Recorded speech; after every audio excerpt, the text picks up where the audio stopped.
वाढलेली कारल्याची वेल हलक्या हाताने मांडवावर चढवताना नारायणरावांच्या मनात आलं, पारूचा संसारही असाच फुलेल फळेल. पारूमुळे करंबळेकरांची वंशवेलही अशीच तग धरून वरपर्यंत सुंदर सुंदर फुलाफळांनी सजेल, वाढेल, खोलवर रुजेल. कारल्याच्या वेलीला जागोजागी छोटी छोटी सुबक इवलाली केशरी तुरा बाळगलेली कितीतरी फुलं आली होती. काही ठिकाणी फुलं गळून पडून तिथे कोंभासारखं फळ दिमाखात डोलत होतं. वाढीला लागलेल्या वेलीला वेळीच मांडव घालून आपण जगण्याची दिशा दिली, एक भक्कम आधार दिला, असंच नारायणरावांना वाटत होतं. कर्तव्य पार पाडण्यातलं समाधान त्यांच्या रापलेल्या निमगोऱ्या चेहऱ्यावर पसरलं होतं. क्षणभर जागीच खिळून ते पाहत राहिले. ते रोवलेले भक्कम खांब, बांबूचा बांधाड्याचा चौकोनी जाळीदार मांडव आणि नुकतीच मांडवापर्यंत पसरलेली कारल्याची हिरवीगार नाजूक कोरीव पानांची वेल. तोच अंगणात पावलं वाजली आणि त्या पाठोपाठ खाकरणं. नारायणरावांच्या जवळ येत दामोदर पंत म्हणाले, काय उद्योग चाललाय सकाळी सकाळी अंगणात? स्वतःशीच हसत नारायणराव म्हणाले, ही कारल्याची वेल फुटली आहे अंगोपांग. तिला फळं पेलावीत म्हणून मांडव घातलाय. आता वाढ म्हणावं हवी तेवढी. दामोदर पंतांनी विचारलं, केव्हा पेरल्या होत्या बिया? खुलत नारायणराव म्हणाले, हे आपलं पारूचं लग्न ठरलं त्याच सुमारास. बोलता बोलता दोघांनी अंगण ओलांडलं, पायऱ्या चढून बैठकीत आले. दोघं समोरासमोर बसले. थोडंसं मागं सरकून तक्क्याला टेकून बसत दामोदर पंत म्हणाले, काल तालुक्याला गेलो होतो, थोडा वेळ होता, पारूकडे जाऊन आलो. आणि त्यांनी स्वतःची नजर नारायणरावांच्या चेहऱ्यावर स्थिर केली. त्यांची प्रतिक्रिया ते बघायला लागले. चाचरत नाईलाजानं नारायणरावांनी विचारायचं म्हणून विचारलं, पारू काय म्हणतेय? करंबळेकरांकडची काय खुशाली? तक्क्याला आरामात टेकून बसलेले दामोदर पंत पुढे झाले. नारायणरावांकडे झुकून खाजगीत बोलत म्हणाले, सांगू का नको असं म्हणत होतो, पण सांगूनच टाकतो. त्यांचं म्हणणं, पत्र टाकूनही आपण करंबळेकरांकडे गेला नाहीत. दामोदर पंत पुन्हा ताठपणे तक्क्याला टेकून बसले. नारायणरावांनी एक खोलवर श्वास घेतला आणि फुग्यातली हवा सोडून द्यावी तसं दोन्ही नाकपुड्या ताणून श्वास सोडला. दामोदर पंतांनी मूळ विषयालाच हात घातल्यामुळे नारायणरावांची पंचाईत झाली. सकाळी 8-8:30ची शांत वेळ असूनही त्यांच्या कपाळावर घामाची कणी उठली. उपरण्याच्या साहाय्यानं त्यांनी कपाळावर उभारून आलेला घाम टिपला.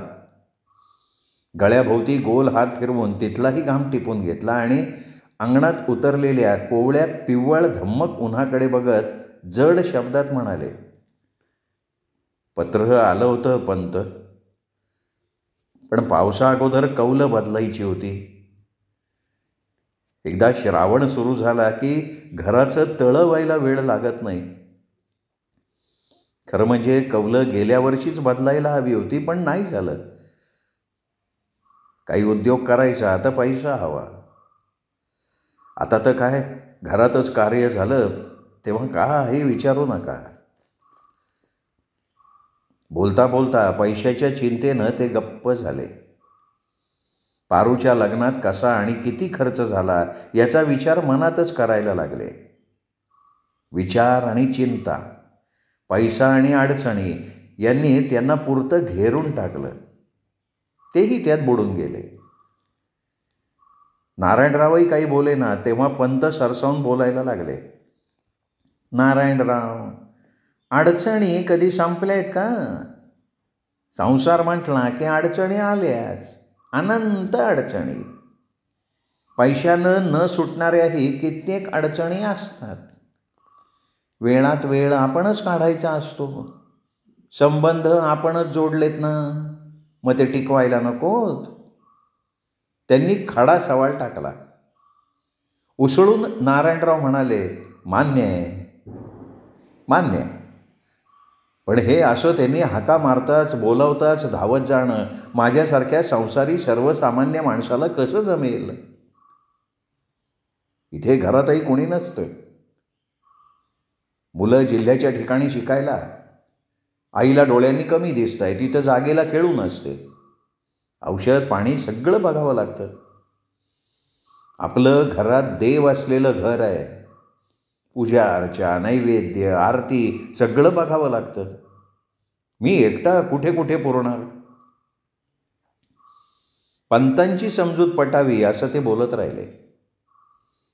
नारायणरावांचं बोलणं शांतपणे ऐकून घेऊन पंत म्हणाले, नारायणराव, पण शोधून मिळणार नाही असा संबंध घरी चालून आला, त्याला सांभाळायला नको? आपण तर विचारांनीच श्रीमंत. पारूमुळे का होईना पैशाची श्रीमंती जवळून बघता आली, हे काय कमी भाग्याचं आहे? आपल्यापेक्षा आपली मुलं भाग्यवान ठरावीत, हा खरंच सुवर्ण योग आहे.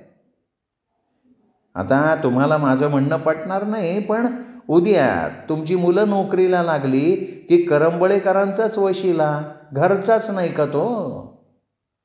मणिकांचन योग आहे नारायणराव, साक्षात मणिकांचन योग. मी सहज शास्त्रींकडे जातो काय, आपली पारू त्यांना बघताच पसंत पडते काय? सगळंच एक सुंदर स्वप्न, तुम्हाला आणि मला पडलेलं जागेपणीचं स्वप्न. मिशीवरून बोटं फिरवत पंत आतून सुखावून हसत राहिले. आनंदानं त्यांचा सावळा चेहरा उमलून आला. दूरवर नजर लावून ते स्वप्न अनुभवत राहिले. मांडी बदलून बसत नारायणराव म्हणाले, कुठलाही योग यावा लागतो. लग्न तर केवळ योगायोगानं ठरतात. माणसांनी फक्त हजर राहायचं आणि समारंभ साजरा करायचा, बस. डोळे किलकिले करून पंतांनी विचारलं, कर्ज किती फिटलं? पडलेल्या आवाजात नारायणराव म्हणाले, अजून 10,000 फिटायचेत. 20,000 फिटले. शेताचा तुकडा गहाण ठेवावा लागला तेव्हा हा सोयरा संबंध जोडला.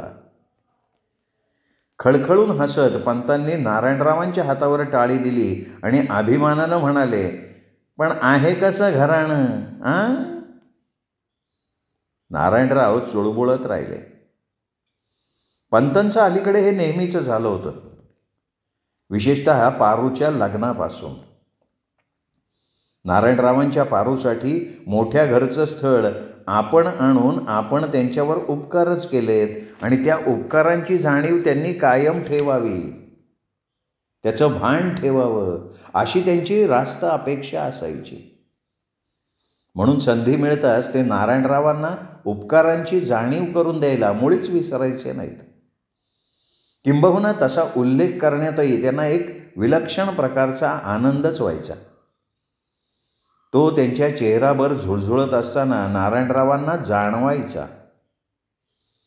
पंतांच्या अशा वागणुकीमुळे नारायणरावांना बुजल्यासारखं होई, पण त्यांना सत्य नाकारता येत नसे.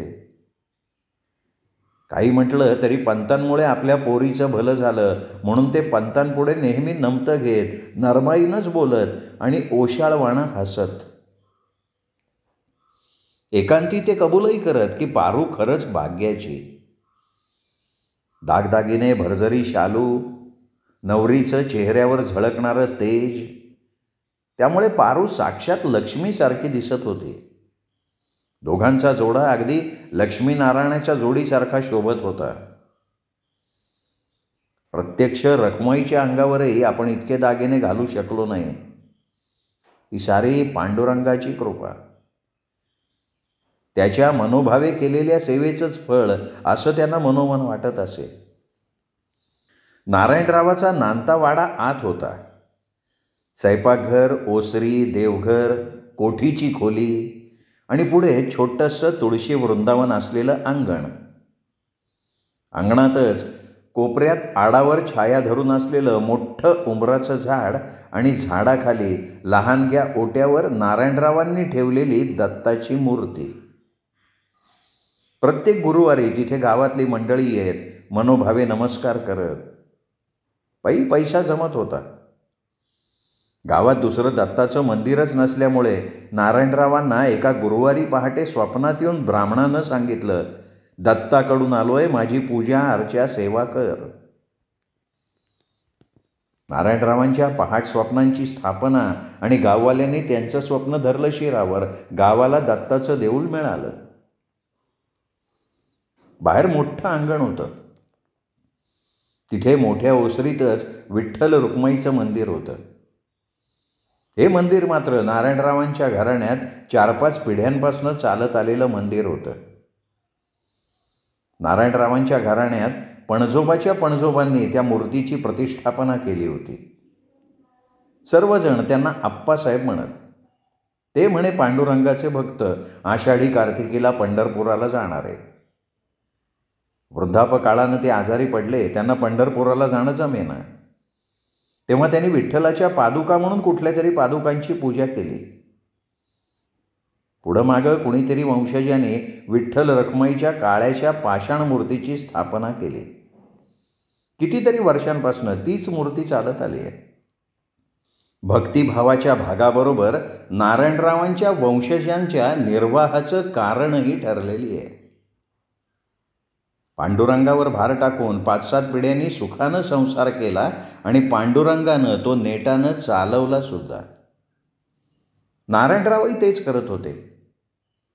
त्यांनी आत्ताही पांडुरंगाची मूर्ती ज्या दिशेला बाहेरच्या वाड्यात होती त्या दिशेला तोंड वळवून हात जोडले आणि सद्गदित कंठानं ते म्हणाले,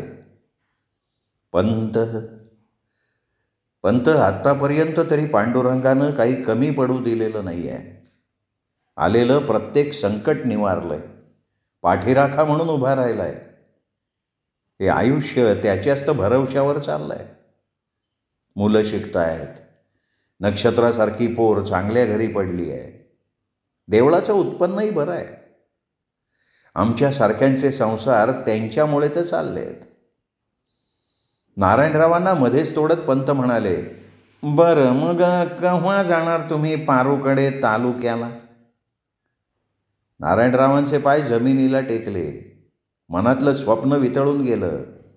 ते अडखळत म्हणाले, पैशाची काहीतरी सोय करावी लागेल ना. सहज कनवटीला 5-10 रुपये लावून काही त्यांच्याकडे जाता येणार नाही. श्रावणात देवळात सप्ताह साजरा करायचा आहे. त्याचंही बघावंच लागणार. जोगळेकरांना दरवर्षीप्रमाणे निमंत्रित करायला जायचं आहे, तेव्हाच जावं म्हणतो.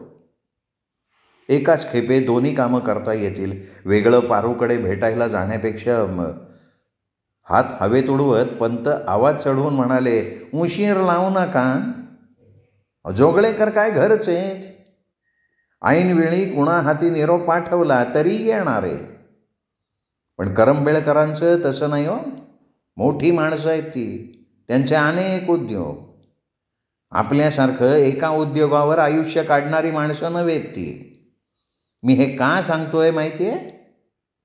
मला पाहुणे थोडे नाराज दिसले. एवढं बोलून पंत उठले. पायात वाहणं अडकवून उपरणं सावरत शेंडी हलवत तुरू तुरू निघूनही गेले. पंत दृष्टीआड होईपर्यंत नारायणराव सुन्नपणे बसून होते. ते तक्क्याला मागे टेकून हाताची घडी डोक्याखाली उभारून बसून राहिले. पंतांनी जाता जाता पाहुणे थोडे नाराज दिसले म्हटलेलं त्यांच्या मनातनं काही जाईना. उलट पंतांचं ते वाक्य सर्व आवेशानिशी त्यांच्या मनात घुसून घुमत फिरायला लागलं. त्यांच्या मनाच्या कानाकोपऱ्याला स्पर्शून जायला लागलं.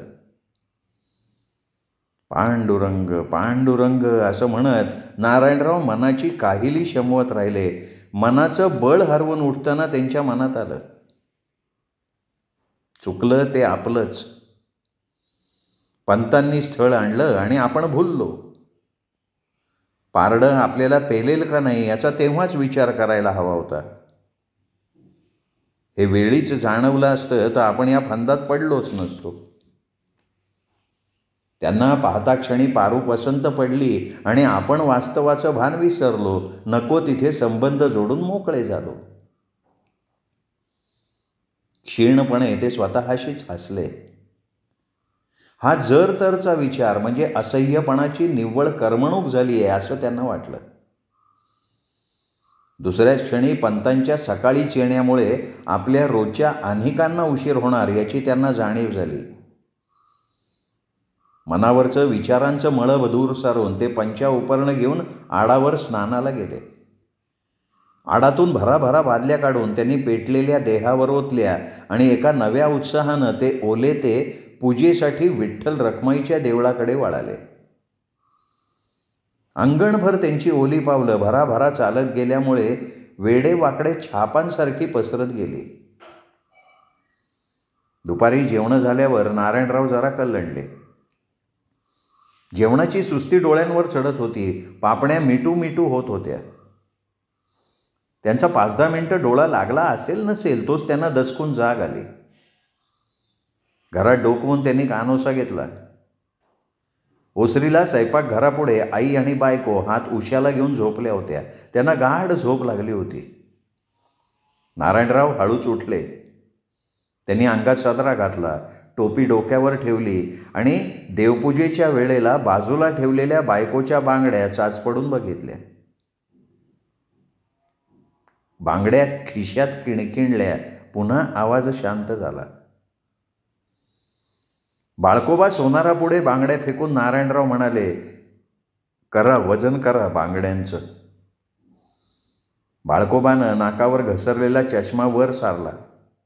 बांगड्या हातात घेऊन सराईत नजरेनं सोनं पारखलं आणि बांगड्या काट्यावर चढवल्या. 8 तोळे 3 मासे.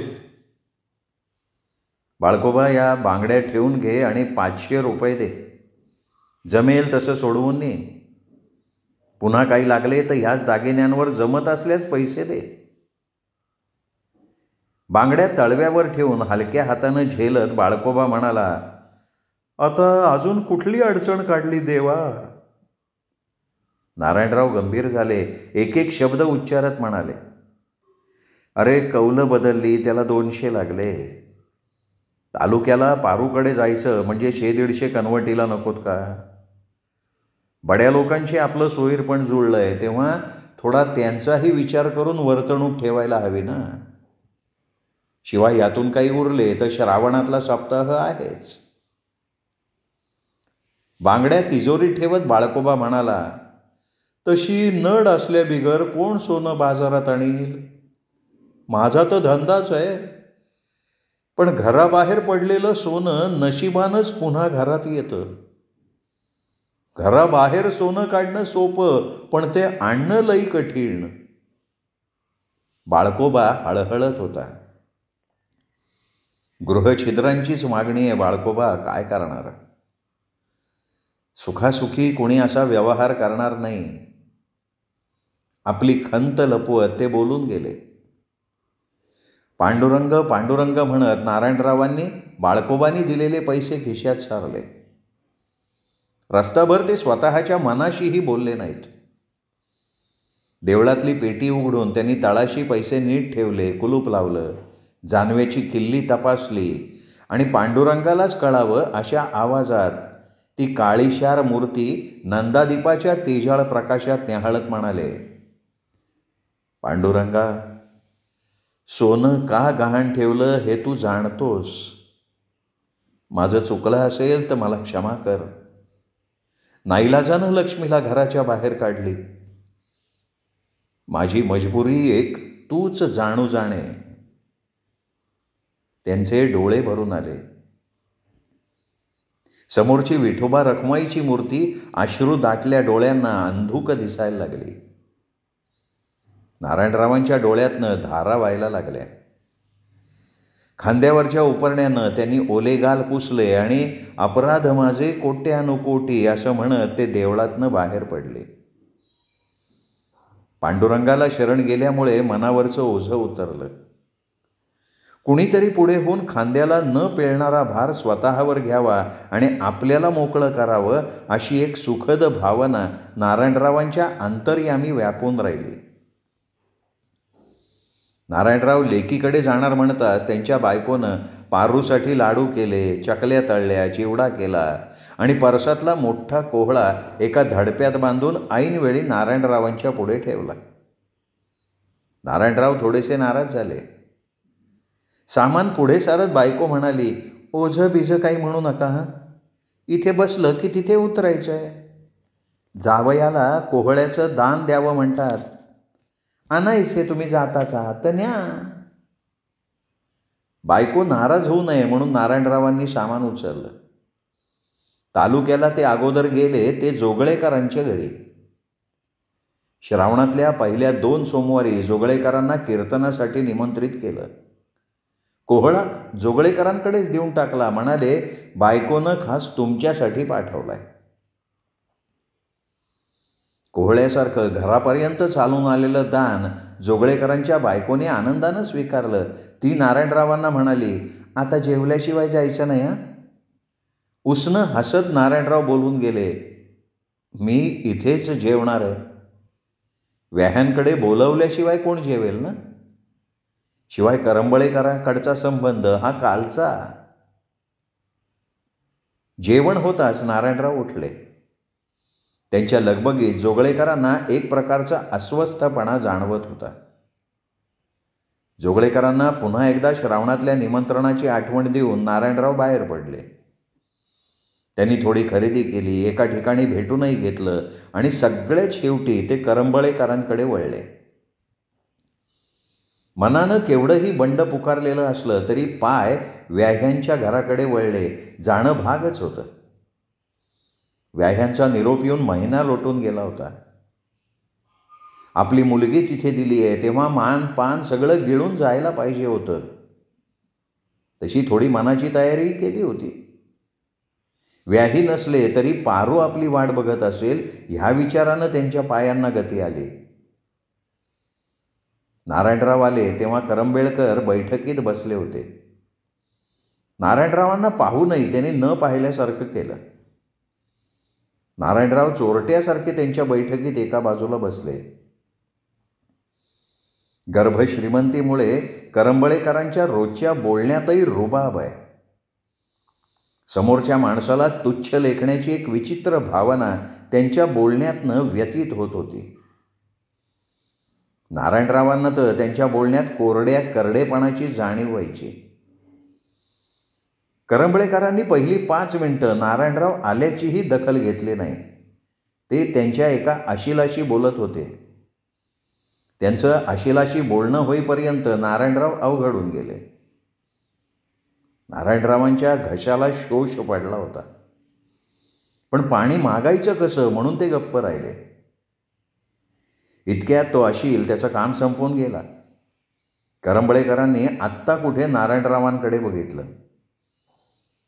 त्या नजरेत कसलाही आनंद नव्हता, कसलंही स्वागत नव्हतं की माणुसकीचा गंध नव्हता. होता तो शुद्ध सावकारी व्यवहारीपणा. नारायणरावांची अपेक्षा होती की केव्हा आला, जेवण झालं का, बस वेळेवर पोहोचली का, असं काहीतरी ते आपुलकीनं विचारतील. तसं त्यांचं जेवण जोगळेकरांकडे दुपारीच झालं होतं. पण काही रीतभात संकेत याची अपेक्षा माणूस करतोच ना. करंबळेकरांनी नेहमीच्या पठडीतलं असलं काही विचारलं नाही. घसा साफ करून ते रोषानं म्हणाले, महिन्यापूर्वी पत्र टाकलं होतं, मिळालं नाही का? माझ्या माहितीप्रमाणे तुम्ही दिलेल्या पत्त्यावर ते टाकलेलं होतं. बाणासारखा प्रश्न आपल्याच रोखानं अचानक आल्यानं नारायणराव गडबडले. मांडी बदलून सावरत म्हणाले, अहो मिळालं, पत्र मिळालं, पण पावसा अगोदर कौलं बदलायची म्हणून नाही जमलं. पारूनं गोशाच घेतला असेल ना, हळवी आहे पोर. नजर रोखत करंबळेकर म्हणाले, मग काय उपयोग? पत्र पाठवून तुम्ही यायला महिना लावलाच. तसं तातडीचं काम असल्याशिवाय वेळ देऊन पत्र पाठवायला मी काही मूर्ख माणूस नाही आहे. मला माझे हजारो कामं आहेत. नारायणरावांची जीभ तोंडातच वळवळली. त्यांची असह्य नजर करंबळेकरांच्या बैठकीतल्या आलिशान गालिच्यावरच खेळून राहिली. पैशाची व्यवस्था करण्यात वेळ गेला हे कारण व्याह्यांना त्यांना सांगवेना. खरं कारण सांगूनही करंबळेकरांना ते पटणं शक्य नव्हतं. आपल्या सोयऱ्याजवळ 500 रुपये नसावेत यावर त्यांचा विश्वास बसलाच नसता. नाहीतरी लग्न त्यांनी त्यांच्या ऐपतीप्रमाणेच करून घेतलं होतं. इतका असूनही नारायणरावांना 25,000चा खर्च आलाच होता. शेताचा तुकडा गहाण टाकायला लागला होता. तेव्हा कुठे हे सोयरपण जुळलं होतं. पारू त्यांना पसंत पडली होती आणि त्यांनी स्वतःच्या ऐपतीप्रमाणे लग्न करून घेतलं होतं. लग्नाच्या दालनात पारू रूपवानही होती आणि भाग्यवानही.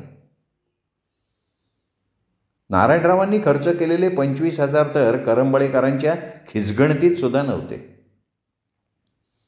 नारायणरावांना वाटलं होतं शेत काय आज नाही तर उद्या सोडवून घेऊ. करंबळेकरांसारखं स्थळ पुन्हा पुन्हा थोडंच पारूसाठी मिळालं असतं आणि आपण कितीही विनवलं असतं तरी करंबळेकर थोडंच थांबले असते.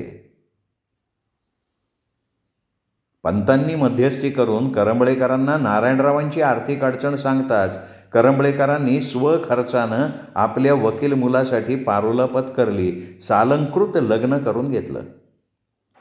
चांगला 1,00,000-1.5 लाखावर खर्च झाला. नारायणरावांचे 25,000 मानापानालाही पुरले नाहीत. झालेला खर्च पुन्हा पुन्हा आठवत होते नारायणराव. 4 दिवस लग्न चाललं. पंचपक्वान्नांचं जेवण. पंक्ती उठतच होत्या. माणसं येतच होती. दागदागिने भरजरी कपडे घातलेली श्रीमंत माणसं मांडवभर विखुरलेली होती. जवळची, दूरची, नात्यातली, स्नेहाची मांडवभर माणसंच माणसं. मांडवातल्या एका कोपऱ्यात नारायणराव लोडाला टेकून मुलीच्या लग्नाचा सोहळा बघत होते तिराहिताच्या नजरेनं. मुलीच्या मांडवातही ते पाहुणेच ठरले होते. एक उपेक्षणीय पाहुणा ज्याची दखल कुणीही घेत नव्हतं. खुद्द करंबळेकरांनाही कशाची भीती नव्हती किंवा ते दखल सुद्धा घेत नव्हते. माणसं येत होती, करंबळेकरांना भेटत होती, सोहळ्याचा आनंद व्यक्त करत होती आणि जात होती. करंबळेकरांनी कुणाचीच व्याह्यांची ओळख करून दिली नाही. केलं ते चूक का बरोबर हेच त्यांना कळेना. नारायणराव स्वतःशीच उलट सुलट गणित मांडून मांडत राहिले, भांडत राहिले. सोहळा संपत आला तशी मनातली खंत पंतांजवळ त्यांनी बोलून दाखवली. मांडवात नारायणरावांना एकीकडं ओढून पंत भडकून म्हणाले, कुठं आपलाच घोडा दामटत फिरताय? लग्न कसं झालं? स्वप्नात तरी वाटलं होतं का पारू अशा प्रकारे उजवली जाईल म्हणून? पंत पण ती माणसं वरचढ वाटली. माणुसकीला जपणारी नाही वाटली ती. पैसा, सोनं नाणं मानासाठी आहे, माणूस नाही ना त्याच्यासाठी. आमच्याजवळ पैसा नसेल हो, पण माणुसकी आहे, रीत आहे, समोरच्या माणसाची किंमत आहे. त्यांना थोपवत पंत म्हणाले, अरे वा, 2 दिवसात तुम्हाला बराच व्याही कळला म्हणायचा. बाजूला ठेवा मानाचे खेळ. नसत्या शंका काढू नका. तुमच्या मानापमानाचं तबक शोधू नका. अहो, कितीही झालं तरी ती मोठी माणसं. त्यांच्या पंक्तीला पाटाला पाट लावून बसायला मिळतंय त्याचं अप्रूप नाहीच आहे. कर्म दरिद्री. नारायणराव घरी परतेपर्यंत गप्पच होते, पण मनात ठसठस मात्र राहिले. त्यामुळे करंबळेकरांकडे यायला त्यांचं मनच घेत नसे. ते शक्यतो टाळाटाळ करायचे. टाळू म्हणतानाही त्यांना ते टाळता येत नसे, कारण मनात असो वा नसो नको तिथे सोयर संबंध जोडला होता. तो टिकवणं क्रमप्राप्त होतं, निदान पारूच्या सुखासाठी तरी. करंबळेकर उठून आत गेले. नारायणराव पुन्हा एकटे बैठकीत राहिले. निवांतपणे त्यांनी बैठक पाहून घेतली. तिचा रंग, आकार, तिचा डौल या सगळ्यांनी पुन्हा एकदा ते दिपून गेले. पूर्वेकडच्या भिंतीवर गणपतीची मोठी तसबीर होती. त्याला मोठा हार घातलेला होता. नारायणरावांनी गणेशाच्या त्या भव्य तसबिरीवर नजर लावून नमस्कार केला आणि ते पारू कुठं दिसतेय का याची वाट बघायला लागले. तेवढ्यात आतून एक जण आला आणि म्हणाला, चला हातपाय धुवा, पानं मांडली आहेत, जेवायला बसा. असं सांगून तो पुन्हा आत निघून गेला. नारायणराव लगबगीनं उपरनं सावरत उठले. त्यांनी ओट्यावर भरून ठेवलेल्या बादलीतलं पाणी घेतलं. घास घासून हातपाय धुवून ते आत गेले. पानं मांडलेलीच होती. नारायणराव एका पाटावर बसले. 2 भाज्या, चटण्या, लोणचं, कोशिंबीर, श्रीखंड, पुऱ्या, भजी, पापड, ताट कसं गच्च भरलेलं होतं. ते तसं अन्नानं भरलेलं ताट बघून त्यांना वाटलं, 2 मोठ्या द्वादशा सोडल्या तर साक्षात पांडुरंगाच्या नैवेद्यालाही आपल्याकडे इतका सागरसंगीत स्वयंपाक होत नाही. रोज तर एखाद दुसरं फळ, दूधसागर, गुळ खोबरं याच्यावरच आपण भागवतो.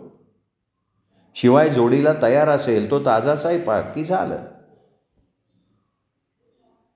पारूच जेवायला वाढत होती. खास नारायणरावांकडे लक्ष देत होती. हवं नको बघत होती. पंक्ती बसलेल्या नारायणरावांच्या ओझरत्या दृष्टिक्षेपात लक्षात आलं की पारू जरा हडकली आहे. कितीही झालं तरी नवीन घर, नवीन माणसं, कदाचित आपल्या वेड्या मायेला ती रोडावलेली दिसत असेल असाही त्यांनी विचार केला. जेवण आटोपलं. आचवताना हातावर गरम पाणी घालायला पारू खाली वाकली आणि फक्त नारायणरावांनाच ऐकू जाईल असं तिने दबक्या आवाजात विचारलं, बापू मला यायचं आहे, मला केव्हा नेणार? आचवता आचवता नारायणराव अचानक थांबले आणि त्यांनी पारूच्या चेहऱ्याकडे बघितलं. क्षणापूर्वी पूर्ण उमललंय असं वाटणारं फूल दुसऱ्या क्षणी पाकळ्या गळून सुकायला लागावं तसा तिचा चेहरा म्लान वाटला त्यांना. दागदागिने, उंची कपडे ल्यालेली लक्ष्मीच्या रूपातली पारू उदास वाटली. आणि तिने विचारलेला प्रश्न तर आभाळा इतका गूढ, गहन, अनाकलनीय वाटला. पंख झडलेल्या पाखरासारखी नारायणरावांची तडफड झाली. कारण पारूचं माहेरी येणं सर्वस्वानं करंबळेकरांच्या स्वाधीन होतं. त्यांना याची तीव्र जाणीव झाली आणि त्यांच्या अंतःकरणालाच पीळ पडला. पारू पुढून बैठकीत वळताना ते म्हणाले, पारे अगं तेच विचारायला आलोय मी. अडकित्त्याचा करकर आवाज करत, हातात मिळालेल्या सुपारीचा बारीक भुगा करत पुढ्यात येऊन बसलेल्या नारायणरावांना करंबळेकर म्हणाले, पारूला 4 महिने झालेत. गेले 2 महिने तिला अन्न पाणी जात नाहीये. औषधोपचार चालू आहेत, आता बरं आहे. तिला माहेरी यायचं होतं म्हणून पत्र टाकलं होतं. पण पत्रात तसं काहीच, म्हणजे मला म्हणायचं होतं की ह्या बाबीचा उल्लेख नव्हता पत्रात.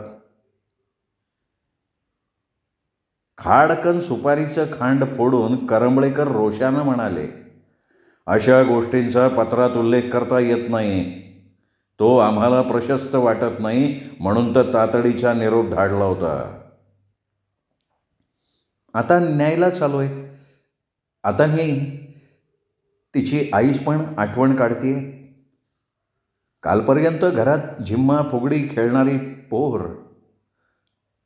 जरबेत निर्वाणीनं बोलावं तसं करंबळेकर म्हणाले, आत्ता ती येणार नाही. 7वा संपताना तिला न्यायला या, पुढचं पुढे ठरवू. आणि आता काही बोलायचं नाहीये याची जाणीव होताच ते ताडकन उठले आणि आत घरात निघून गेले. नारायणराव शांतपणे बसून राहिले. त्यांच्या निवळलेल्या मनात आलं, लग्नाचंच कर्ज फिटलं नाही तर हा नवीन प्रश्न. कुणी मागितलं होतं का हे दान? का न मागणाऱ्याच्या पदरातच ते धपकन पडत असतं? अजून एखाद दुसरं वर्ष लोटल्यावर पोरही जाणती झाली असती, इथे रुळली असती. उपटून लावलेल्या रोपालाही निसर्ग बहर देऊन कोणाची परीक्षा बघत असेल? बाहेर कोणीच येईना तेव्हा नारायणरावांनी पिशवी उचलली आणि ते चालायला लागले. रस्त्यावर येताच त्यांच्या लक्षात आलं, कोणाला नाही तर निदान आपण हाक मारून पारूला का नाही बाहेर बोलवलं? निदान तिचा तरी निरोप घ्यावा असं आपल्याला का नाही वाटलं? करंबळेकरांचा राग आपण पारूवर का काढला? काय म्हणेल ती? इथवर येऊन निरोप सुद्धा घेतला नाही. त्यांनी वळून करंबळेकरांच्या घराकडे पाहिलं. रागाच्या अपमानाच्या भरात ते बरंच अंतर चालून आले होते. पुन्हा वळून घरापर्यंत जाणं त्यांना सर्वार्थानं कठीण होतं. किमान घराबाहेर पडल्या पडल्या वळून तरी बघायला हवं होतं. वाहत्या अश्रूंनी पोरीनं आपल्याला निरोप तरी दिला असता. डोळ्यात पाणी असूनही ओठांनी हसत तिने झरकन हात हलवून सांगितलं असतं, बापू काळजी करू नका, आम्ही सुखात आहे. पारू काय म्हणाली, कोहळा दिला का असं बायकोनं विचारलं तर त्यांच्याजवळ शब्द नव्हते. सबंध रस्ताभर एक प्रकारची काळीच पोखरणारी रुखरुख त्यांना लागून राहिली होती. मनाची तगमग जो ते विचार करत होते तो वाढतच होती. वरवरच काहीतरी बोलून नारायणरावांनी पारूची नवीन बातमी आणि खालावलेली तब्येत याविषयी सांगितलं. पण पारूशी आपण काय बोललो, पारूनं कुठला प्रश्न विचारला हे मात्र त्यांनी सांगितलं नाही. पुन्हा बाळंतपणासाठी पैशाची व्यवस्था करायचं आलंच होतं. मागचंच कर्ज फिटलं नव्हतं तर नवीन काढावं लागणार होतं. रीतीप्रमाणे पहिलं बाळंतपण माहेर करणं आलं. शिवाय ते असं तसं करून चालणार नाही, करंबळेकरांना शोभेल असं व्हायला हवं होतं. या सगळ्या काळजीत एक विचार त्यांच्या खंतावलेल्या मनात चमकून गेला. कदाचित पारूला मुलगा झाला तर, आणि मुलगाच होणार तर करंबळेकरांच्या मनातला आकस नष्ट होईल. करंबळेकर आपल्याला व्याही म्हणून नीट वागवतील. संबंध कोरडेपणाचे न राहता जवळकीचे होतील. मनाची कदर सुद्धा केली जाईल. पंतांकडे पैसे मागायला ते ह्याच उमेदीनं गेले. पैसे हातावर ठेवत पंत म्हणाले, परत केव्हा करणार? नाही तर मला व्याह्यांकडनं वसूल करून घ्यावे लागतील. तुझं तर मागचंच कर्ज फिटलं नाही, तोचही उसनवार. अरे तो पांडुरंग तरी किती धावणार रे तुझ्या मदतीला? आणि ते तोंडातली तंबाखू सावरत आघळ पघळ हसले. बायकोसह नारायणराव पारूला आणायला गेले. मुळातच गौरवर्णीय पारू गर्भवती असल्यामुळे अतीव सुंदर दिसत होती. अंगानंही थोडी भरली होती. सुख आणि समाधान तिच्या अंगाला शालीसारखं लपेटलेलं होतं. पोरीचं कौतुक बघून नारायणरावांची बायको भारावून गेली. त्या वैभवानं तिचे डोळेच दिपून गेले. जावई काही काम काढून निघून गेले. सासूशी किंवा नारायणरावांशी बोललेही नाहीत. ते दूरच असायचे. त्यांना खरं म्हणजे काहीतरी बोलायचं असावं, पण ते सारखं वडिलांच्या करड्या नजरेच्या धाकातच वावरत राहिले. करंबळेकरांची त्यांच्यावर सक्त नजर होती, एक प्रकारची दहशतच. एका शुभवारी वेळ वार दिशा बघून निघायचं ठरलं. घरची 50-50 माणसं गाड्या बायांसकट निरोपाला थांबली होती. सगळ्यांच्या नजरेत आनंद होता. सगळे पारूकडे एखाद्या कोवळ्या उन्हाकडे कौतुकानं बघावं तसे बघत होते. घरच्या गाडीतून पारू करंबळेकरांचा वंश घेऊन दिमाखात माहेरी निघालेली होती. प्रवास सुरू होताच नारायणरावांनी हात जोडले आणि मनातनं म्हणाले, पांडुरंगा, जोखीम नेतोय, सांभाळून सुखरूपपणे पाठवणं तुझ्याच हाती आहे. आमची आबरू तुझ्या हाती, तूच आमचा पाठी राखा. नारायणरावांना वेडात काढत बायको म्हणाली, अहो जोखीम कसली, आपली पारू आपण नेतोय. वर्षभरात पारूच्या एकंदरीत बोलण्या वागण्यात थोडा फरक पडला होता. श्रीमंती, पैसा, रुबाब, मान मरातब यांचे उल्लेख तिच्या नकळत तिच्या तोंडून बाहेर पडत होते. एका वर्षात पारू बरीच बदलली होती. श्रीमंत, माहेरची माणसं, माहेरचं सुख हे शब्द बोलण्यातनं निघूनच गेलेले होते. माहेरी येऊनही विचार सगळे तिथले. जो कोणी समोर असेल त्याला पकडून ती सांगे, ही वेळ मामंजी कोर्टातनं यायची, घर कसं आरशासारखं स्वच्छ लागतं त्यांना, आल्या आल्या हातपाय धुवून चांदीच्या पेल्यातनं केशरी दूध पितात, सोबत थोडे काजू नाहीतर मुठभर खारवलेले दाणे. 16-17 वर्ष काढून पारूनं इथून काय नेलं तिथे. सासरचं जसं ती अप्रूपीनं सांगते तसं माहेरचं काय काय सांगत असेल याची त्यांना कोण उत्सुकता होती. दिवस आपल्या चालीनं सरकत होते. तरी सर्वांना वाटलं कोणीतरी अदृश्यपणे हात हलवून दिवस रात्रीची गती वाढवलेली आहे. त्याशिवाय का 3 महिने असे पटापटा संपून गेले. आपण तो त्यांच्यावर पहारा ठेवला होता. तशात करंबळेकरांचा निरोप आला. त्यांच्या आशिलानं पत्रच आणलं. थोडंसं भीतच नारायणरावांनी थरथरत्या हाताने पत्र फोडलं, चष्मा चढवला आणि ते मनाशी पत्र वाचायला लागले. सप्रेम नमस्कार, विनंती विशेष. सूनबाईला त्रास व्हायला लागल्यावर ताबडतोब इथे आणा. पाटलाशी बोला, त्यांना गाडी तयार ठेवायला सांगितलेलं आहे. पहिलीच खेप आहे तेव्हा कशाची वाट बघू नये, हायगय करू नये. मुलीची सुटका होताच परत पाठवू, तेही फक्त ह्याच खेपेस. सुनबाईची इच्छा होती म्हणून पाठवण्यात आलेला आहे हे लक्षात घ्या. आमची तशी इच्छा नव्हती. असो, सूचनांची पाबंदी व्हावी. आपला करंबळेकर. पत्र वाचून परत पाकिटात ठेवून नारायणरावांनी ते खिशात सारलं. नाहीतरी घरात कोणाला अशा प्रकारचं अपमानास्पद पत्र दाखवणार. पारूला, की जी आता त्यांची झाली होती, तिला का बायकोला, जी मुळातच करंबळेकरांच्या वैभवानं वेडावलेली होती. थोरा मोठ्यांकडनं असंच पत्र येणार हेच बायकोनं सांगितलं असतं. अंथरुणाला खिळलेल्या आईचं शरीर व्याधीनं घेरून टाकलं होतं. त्यापुढे तिला इतर सगळे प्रश्न गौण वाटत होते. दुसऱ्या दिवशी नारायणरावांची पावलं गावातल्या अनुभवी दाईकडे वळली. कसली वेळ येईल सांगता येत नव्हतं. एखाद्या वेळेस तिचाही उपयोग होणार नाही कशावरनं. पुढच्या क्षणाची, त्या क्षणाच्या गरजेची कुठली शाश्वती देणार. मनाशी उलटसुलट विचार करून नारायणराव सुभद्राबाईच्या घराकडे वळले. सुभद्राबाई घरीच तंबाखू तळ हातावर चोळत बसली होती. नारायणरावांची लेक पारू गरोदर आहे, इथेच बाळंतपणाला आणली आहे हे माहीत असूनही नारायणरावांची पावलं आपल्या घराकडे कशी वळली नाहीत याचंच तिला राहून राहून आश्चर्य वाटत होतं. ती त्यांच्या येण्याची वाटच बघत होती. नारायणरावांना येताना पाहून तिला बरं वाटलं. मनात उभारून आलेला अहंकाराचा फणा आणखीन ताठ झाला होता. मन सुखानं खदखदत होतं.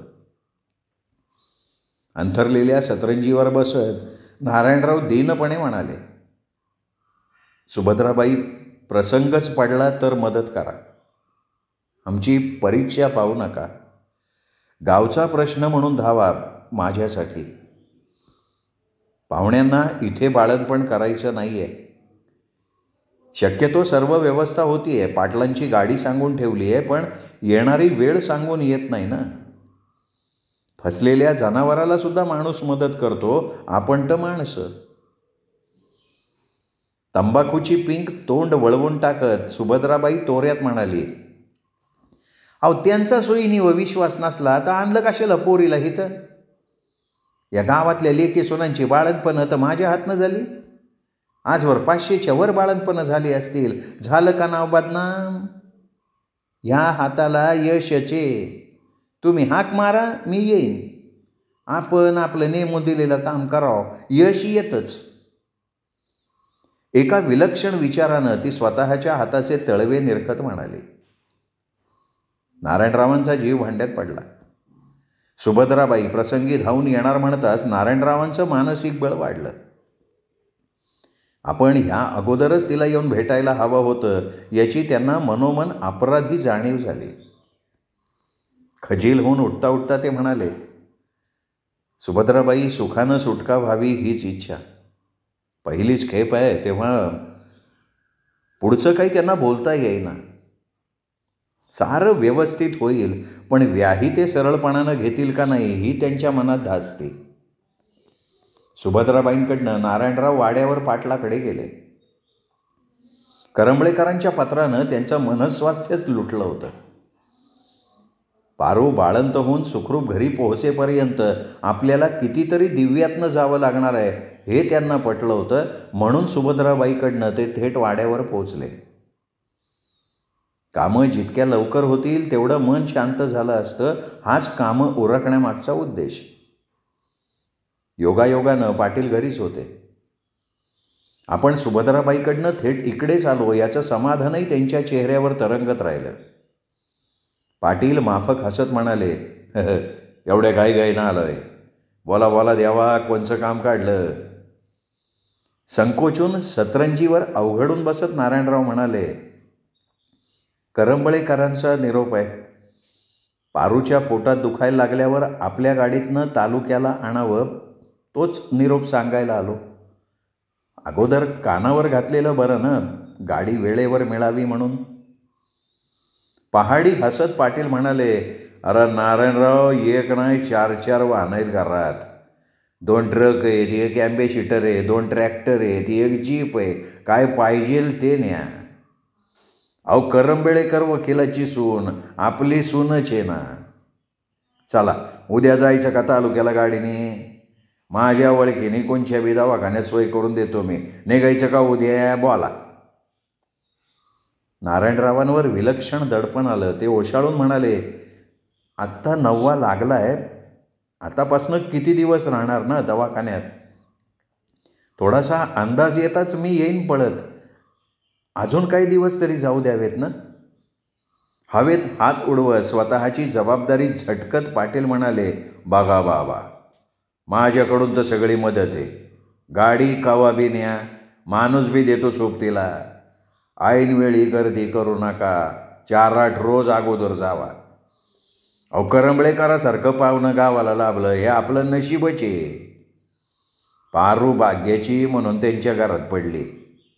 गावाचं नशीब तिच्याबरोबर उजाडलंय. अहो, त्या मोठ्या माणसाचं काम हमेशा आपल्याकडे निघणार आहे का थोडं? असा कधीतरी एकदा चान्स येणार ना. नारायणराव पुन्हा एकदा पारूच्या भाग्याच्या साक्षात्कारानं दिपून गेले. आठवड्यावर सप्ताह आला होता. जेवण करून नारायणराव पंतांकडे गेले. पंत ओसरीलाच तळव्यावर तंबाखू आणि चुना चोळत जमवत बसले होते. नारायणराव दिसताच म्हणाले, या या या, मी संध्याकाळी येणारच होतो. काय खबर बा? पंतांजवळ बसत नारायणराव म्हणाले. पंत मध्येच अडथळा आला पारूमुळे, तरीही सप्ताह चालवायचा, त्यात खंड पडता उपयोगाचा नाही. तुम्ही खांद्यावर जबाबदारी घ्यावी ही विनंती करायची आहे. नारायणरावांनी हात जोडून विनंती केली. नारायणरावांचे जोडलेले हात हातात धरत पंत भिजलेल्या स्वरात म्हणाले, अहो, पांडुरंगाचं काम आहे, नाही कसं म्हणेन मी. तुम्ही माझ्यावर विश्वास टाकला, ह्यानीच भारावून गेलो आहे बरं मी. तुम्ही निश्चिंत असा, मी सांभाळेन सगळं. दुसऱ्या दिवसापासून सप्ताहाला सुरुवात झाली. पूजा, आरती, भजन, कीर्तन, भरगच्च कार्यक्रम दिवसभर असायचा. गाववाल्यांची वर्दळ वाढली. दिवसभर लोकांची सतत ये जा सुरू झाली. प्रत्येकाच्या तोंडात हरिनाम होतं. प्रत्येकजण आठवणीनं येत होता भजनाला, कीर्तनाला. सप्ताह सुरू झाला होता. नेहमीप्रमाणे पांडुरंगाचं सर्व सुरळीत होत होतं. नारायणरावांनी पांडुरंगाला साकडं घातलं होतं. तुझं सगळं व्यवस्थित होणार, माझंही सगळं व्यवस्थित होऊ दे, सगळा भरवसा तुझ्यावर आहे. कीर्तनात बसलेले नारायणराव पण मनातनं जागृत असायचे. रात्र म्हटली की त्यांना धस्स व्हायचं. निदान पारूच्या पोटात रात्री दुखायला लागू नये अशी त्यांची इच्छा.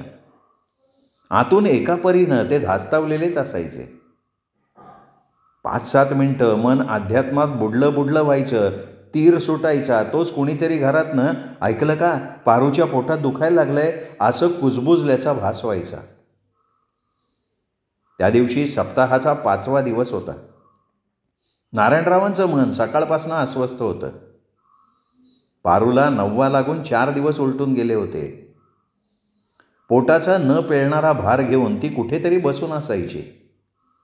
या अवस्थेतून तिला आता सुटका हवी होती. येणारा दिवस तसाच उगवलेला पाहून तिचा चेहरा पाडायचा. ती क्लेश सोसतच रोजची कामं करायची. सकाळीच बायकोनं त्यांना सांगितलं होतं, पोर सांगत नाही आहे, पण सप्ताह काही लोटणार नाही हां. कीर्तनात दंग असला तरी एक कान आत असू द्या. पांडुरंगाची पूजा आरती करताना त्यांचं मन स्थिर नव्हतं. वरवर शांत दिसणाऱ्या जलाशयात तळाशी ढवळाढवळ असावी तसं झालं होतं. आतून काही घडत होतं, निष्ठत होतं. तुळशीच्या मंजिरीची माळ तशीच तपकात पडून होती. मूर्तीवर चढवायची राहूनच गेली होती. आपल्याला आज स्वतःला आवर घालता येत नाहीये हे त्यांना जाणवलं. घटना आणि विचारांची संगतच लागत नव्हती. शेवटी दिवस कसा तरी कलंडला. नारायणरावांचं अस्थिर मन दिवसभराचा प्रवास करून थंडावलं होतं, शांत झालेलं होतं. पारू दिवसभर फारशी घरातल्या घरातही फिरली नव्हती. थोडंसं खाऊन ती पडून होती. रात्री जोगळेकरांचं कीर्तन होतं. बुवा दुपारीच आले होते. रात्री 7लाच खिचडी पापड खिरीचं जेवण उरकून दोघं देवळात येऊन बसले. जेवणं खाणं आटोपून माणसं हळूहळू पान तंबाखू चवीनं चगळत देवळात जमत होती. दिवसभराचा शेणवटा झटकून एका नव्या उत्साहात अध्यात्माच्या प्रवाहात सामील होण्यासाठी माणसं जमत होती. मनातले भाव त्यांच्या चेहऱ्यावर होते. कीर्तनाची तयारी झाली होती. तबकात हार बुक्का फुलं उदबत्त्या तयार होतं. जोगळेकर महाराजांचं कीर्तन गावकऱ्यांना फार आवडे. 2-3 दिवस ते कीर्तन करत, इतरांचं ऐकत. लोडाला टेकून जोगळेकर आज कीर्तनात कुठलं आख्यान सुरू करायचं याचा विचार करत होते. काही त्या अनुषंगिक उपयोगी पडणाऱ्या ओव्या अभंग आठवत होते. मधून थोडं बोलत होते. जोगळेकरांचं कीर्तन म्हणजे गाव लोटतं हे नारायणरावांना माहिती होतं. ते बैठकीची मांडामांड करण्यात दंग होते. तोच आतून त्यांना तातडीचं बोलावणं घेऊन एक जण आला. नारायणरावांच्या कानाशी थोडं झुकून त्यांनी काही सांगितलं आणि मांडत असलेली बैठकीची व्यवस्था तशीच टाकून नारायणराव विजेच्या गतीनं घरात शिरले. पारूच्या पोटात दुखायला सुरुवात झाली होती. ओसरीशीच खांबाला टेकून उभ्या असलेल्या बायकोनं घाबऱ्या नारायणरावांना खबर दिली आणि ती आत लगबगीनं निघून गेली. नारायणराव जोगळेकरांना कीर्तनाला सुरुवात करा, मी आलोच हे सांगायचं सुद्धा विसरले. कीर्तनाला आलेल्यापैकी एकाची चप्पल पायात अडकून ते घराबाहेर पडले सुद्धा. रस्त्यावर किर्र अंधार होता. माहितीतला रस्ता असूनही नारायणरावांची पावलं झट उचलली जाईनात. चुकलेल्या रस्त्यावर जसं माणूस अवसान गाळून चालतं तसं ते रस्ता कापत राहिले. घरनं निघाले ते पाटलाच्या वाड्यावरच जाऊन थांबले. गाडी पाटलाच्या मुलीला आणायला कोल्हापूरला गेली होती. दुसऱ्या गाडीचं मागचं टायर पंक्चर झालं होतं. ट्रक किंवा ट्रॅक्टरनं पारूला नेणं अशक्य होतं. नारायणरावांनी नड सांगताच पाटलाचा मुलगा म्हणाला, सकाळपर्यंत होईल टायरचं काम, फाट निघू की तवर काळा कड. बैलगाडी ट्रॅक्टर ह्याच्यापैकी काय पाहिजे असेल तर लगी घेऊन जा. नारायणराव क्षणभर गप्प बसले. संकट चहूबाजूंनी झेपावत होतं. तिथे थांबणं त्यांना सोयीचं वाटेना. वरवर काहीतरी बोलून ते तडक सुभद्राबाईच्या घराकडे वळले. ओसरीलाच कंदील लटकत होता. वाऱ्यानं हेलकावतही होता. कंदिलाच्या मंद प्रकाशात सुभद्राबाईंनी त्यांना ओळखलं. देवळात सप्ताह चालू असूनही नारायणराव रात्रीचे आपलं घर धुंडाळत का आले हे तिने ताडलं. ते कंदिलाच्या प्रकाशात येताच गालातल्या गालात हसून म्हणाली, इतक्या रातीचं काय येणं केलं? थोडंसं चिडत नारायणराव म्हणाले, माझ्या लाचारीवर हसू नका सुभद्राबाई. मी का आलोय तुम्हाला माहिती? चला चला, पारूच्या पोटात दुखायला लागलंय. आणि मग तुमचं ते तालुक्याला न्यायचं त्याचं काय झालं? गाडी देणार होता ना पाटील? सुभद्राबाई, आता साष्टांग नमस्कार घालायला हवाय का तुम्हाला? सुभद्राबाईंनी कुलूप किल्ली घेतली. बाहेर ओसरीला टांगलेला कंदील खाली काढला. दाराला कुलूप घालून किल्ली कमरेला खोचत म्हणाली, वा पुढं कंदील घेऊन, मी येते मागणं. अंधारात इथवर कसं आला हो तुम्ही, एवढ्या मिट्टा अंधारात? नारायणराव सहज म्हणाले, बाहेर अंधार आहे? मला नाही जाणवला. अहो, नेहमीचा रस्ता पायाखालचा, तो कशाला उजेडात पारखत बसायला हवा? नारायणराव वाऱ्याबरोबर कमी जास्त होणारा कंदील घेऊन पुढे पुढे चालायला लागले. त्यांच्या मागून सुईण. सकाळपर्यंत पारूची सुटका झाली नाही तर पारूला पहाटेच जीपनं तालुक्याला नेणं योग्य होईल का? रात्रीतून काही झालं तर सुभद्राबाईची मदत पुरेल का? रस्ता संपवताना विचार चालूच. सुभद्राबाईला बायकोकडे रवाना केलं तेव्हा त्यांना ओझं उतरल्यासारखं वाटलं. त्याचवेळी देवळातल्या सप्ताहाची, जोगळेकरांच्या कीर्तनाची आठवण झाली. ते तत्परतेनं देवळाकडे वळले. सगळी सभा थप्प होती. तबलापेटी तयार होती. वीणा जवळ ठेवून जोगळेकर नारायणरावांची वाट बघत होते. करा सुरुवात, या एका इशाऱ्यासाठी ते सगळे थांबले होते. आपण आज कीर्तन ऐकण्याच्या मनस्थितीत नाही आहोत हे नारायणरावांनी जाणलं आणि जोगळेकरांजवळ सरकून बसत ते म्हणाले, बुवा, एक विनंती आहे. जोगळेकर म्हणाले, अरे सांगा, संकोच कसला? बुवा, पारूच्या पोटात दुखायला लागलंय. आज कीर्तन ऐकण्यात मन रमेलचं वाटत नाही. काहीतरी करण्याची इच्छा आहे. ही मनाची उलाढाल पांडुरंगाच्या पायी अर्पण करावी असं वाटतंय. जोगळेकरांनी हसत हसत वीणा त्यांच्या हातात दिली. त्यांनी त्यांची मनस्थिती ओळखली. क्षणात नारायणरावांच्या देहात कसला तरी संचार झाला. ते झटकन वीणा घेऊन उठले, उभे राहिले.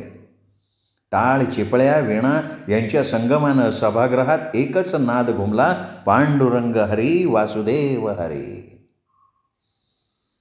नारायणरावांच्या हातातली वीणा जागृत झाली. तिच्या मदतीनं नारायणरावांनी ऐलतीर सोडला. भक्तिरसात बुडाले. स्वतःच्या मनात निर्माण झालेल्या भक्तिभावनेत नारायणरावांनी सर्वांना सामावून घेतलं. सगळ्यांची भक्ती एकवटली. गरीब, श्रीमंत, लहान मोठा, रोगी निरोगी सगळे भेदभाव विसरून डोलायला लागले. नामोच्चारानं पांडुरंगाचं रूप मनात साठवायला लागले. व्यवहारी जग सोडून, मीतूपण सोडून सर्व देवचरणी लीन झाले. हळूहळू एकरूप झाले.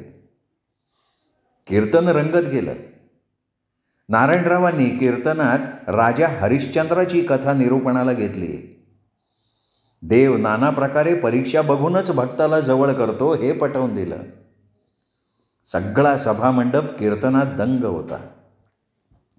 नारायणराव तर पूर्णार्थानं कीर्तनात बुडाले होते. थेंबानं हळूच जलाशयात उतरावं आणि स्वतःचं अस्तित्व पुसून टाकावं, तसं त्यांना स्वतःच्या अस्तित्वाचंही काही काळ भान राहिलं नव्हतं. पारू, तिचं दुखणं, तालुक्याला जाणं, सप्ताह, तिची सुटका, करंबळेकर, पाटील, गाडी सगळ्याचा विसर पडला होता. पण काही काळच. शेवटी कुठेतरी किनारा लागला. नारायणराव परमेश्वराचं रूप बघून व्यवहारी जगात परतले तेव्हा पहाटेचे 3 वाजत आले होते. कधी नव्हे ते नारायणरावांचं कीर्तन कमालीचं रंगलं होतं. वीणा खाली ठेवताच त्यांना भान आलं आणि ते चापापले. ते तरा तरा हेलपाटत घरात गेले. तडक पारूच्या खोलीकडे वळले आणि ओसरीवरच त्यांच्या कानावर पडलं, टॅहॅ टॅहॅ. कोमल कोवळा मानवी अस्तित्वाचा आदिस्वर, पूर्ण ओंकार रूपच. पारू खाटेवर वेदना सोसून सोसून हलकं होऊन दमलेल्या पाखरासारखी निपचित पडून होती. तिच्या जीवाचा चोळामोळा झाला होता. तरीही त्या मंद प्रकाशात तिचा चेहरा आनंदानं चमकून उठला होता. बाळंतिणीच्या आंघोळीच्या तयारीला त्यांची बायको गेली होती. सुईण खोलीतच हाताला आलेल्या यशानं हरखून गेली होती. नारायणराव आले तसे पुन्हा देवळात गेले. जोगळेकर देवळातच गाभाऱ्यात गादी टाकून झोपले होते. सभामंडप रिकामा झाला होता. विठ्ठल रखमाईच्या पुढे समई तेवत होती. मंदावत आलेली समईतली ज्योत त्यांनी प्रज्वलित केली. डोळे भरून पांडुरंगाची ती काळीशार मूर्ती बघून घेतली, मनात साठवली. हात जोडले आणि म्हणाले, पांडुरंगा, आज लाज राखलीस, पोरीची सुखरूप सुटका केलीस. व्याही आता मुलगा झाला म्हणून खुश होणार. विस्विशीत झालेले संबंध पुन्हा दृढ होणार. तुझ्या दारात तू पारूच्या ओटीत वंशाचा दिवा दिलास. आता पारूचं सगळं छान होणार. त्यांचे डोळे वाहायला लागले, पण त्यात तृप्ती होती, आनंद होता, कृतज्ञता होती. सकाळी नारायणरावांनी तालुक्याला माणसाच्या हाती पत्र दिलं, विस्तारानं लिहिलेलं. ऐनवेळची धावपळ, गाडीचं बिघडणं आणि तरीही पांडुरंगाच्या कृपेमुळे सर्व सुरळीत होणं, हे सगळं लिहिलं आणि एकवार येऊन बाळंतिणीला बघून जाण्यास सांगितलं. नुसतं पत्र पाठवून निरोप देऊनही त्यांना समाधान लाभलं. ते करंबळेकरांच्या निरोपाची वाट बघायला लागले. 2 दिवसांनी करंबळेकरांचा माणूस साजूक तूप, काजू, बदाम, खारका, डिंक हे सगळं घेऊन आला. तसा येण्याविषयी निरोप काहीच नव्हता. बारसं केव्हा कुठे करायचं माहीत नव्हतं. पारूसाठी हे इतकं सगळं पाठवून त्यांनी आपला अपमान केला असं त्यांना वाटलं. आजवर पारूला आपण सांभाळलीस ना, तिची दुखणी खुपणी केलीच ना, मग तिचं बाळणपण आपल्याला का जड गेलं असतं? प्रसंगी पदराला खार लावून मी हे केलं नसतं का? व्यथित होऊन ते सुन्नपणे बसून असायचे. बाळंथून 15 दिवसही लोटले नसतील तर धूळ उडवत करंबळेकरांची गाडी गावात आली.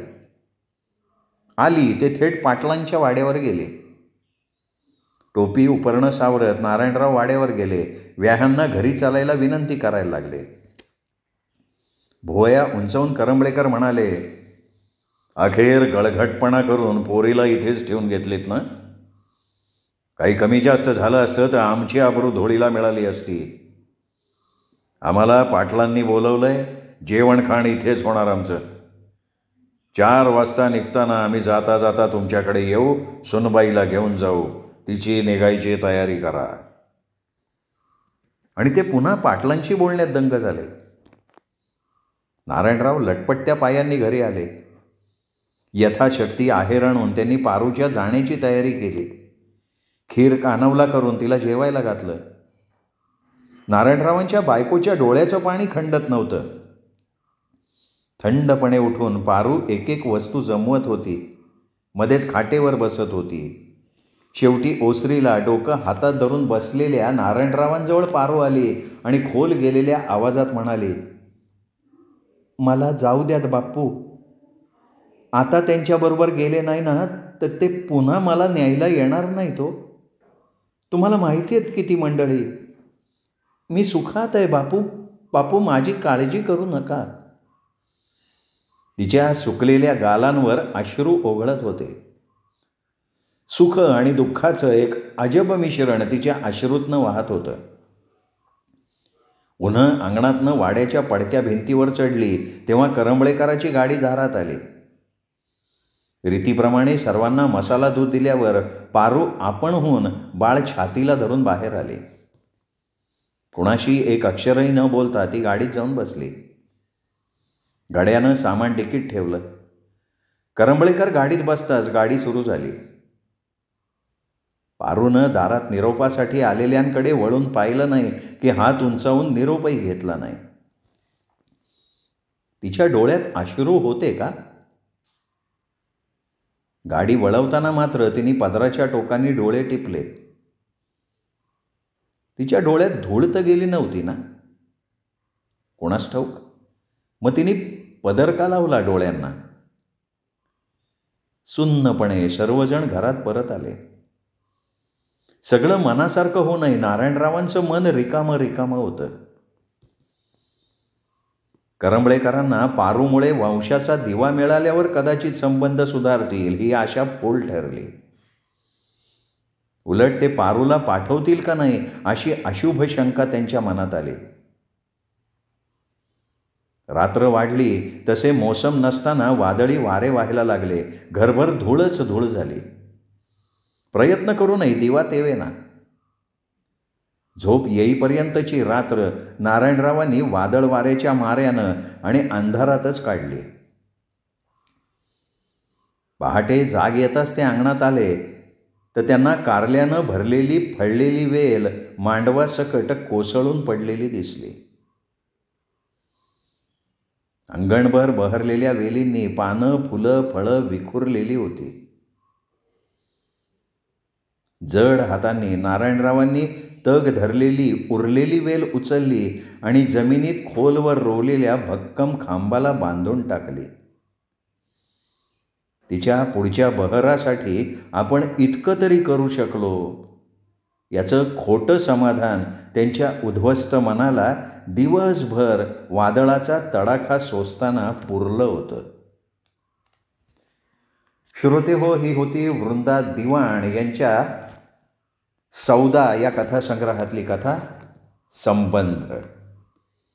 कथा तुम्हाला आवडली असेल, कथेचा व्हिडिओ लाईक करा, मित्रपरिवारात नातेवाईकात शेअर करा, सोशल मीडियावर शेअर केला तरी हरकत नाही.